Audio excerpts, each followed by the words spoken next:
আসসালামু আলাইকুম বন্ধুরা, আশা করি সবাই ভালো আছেন। তো আমি এখন আইছি ব্রহ্মপুত্র নদীতে আইছি।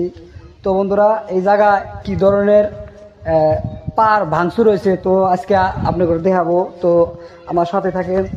তো এই জায়গায় দেখেন নদীর কাছারটা, নদী সাইডে মানুষের ঘর বাড়ি তৈরি আয় পড়ছে। তো দেখেন এই জায়গায় দেখেন বহুত কিছু আগে আসলে আমরা দেখছিলাম দূর দূরান্ত, মানে বহুত কিছু দেখতাম। এই জায়গায় আইছি। তো দেখেন এই জায়গায় দেখেন নদীর কাছারটা ভাঙ্গিয়া দেখেন আগে কত দূর আছিল নদীর কাছার থেকে, তো এখন দেন কত কাছাকাছি পড়ছে দেখছেন। তো এই দেখেন নৌকাল আগায় থুছে এই জায়গায় ঘাট পারে। তো এই জায়গায় দেখেন একেবারে নদীর পার ভাঙ্গিয়া মানুষের বাড়ি ঘর তুরি ভাঙ্গে গেছে গা। তো এই জায়গার মানুষগুলার কাছে আমরা যাব, কি ধরনের মানে এতদিন ধরে কষ্ট করে আছে না সুখে আছে, তো আমরা তাদের কাছে যাব। তো আমার লগে থাকেন, ভিডিওটা শেয়ার করে সবাইকে দেখার সুযোগ করবো।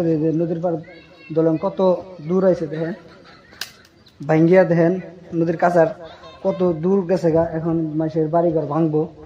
তো আমার সাথে থাকেন, আমি দু একজন মানুষকে জিজ্ঞাসা করব।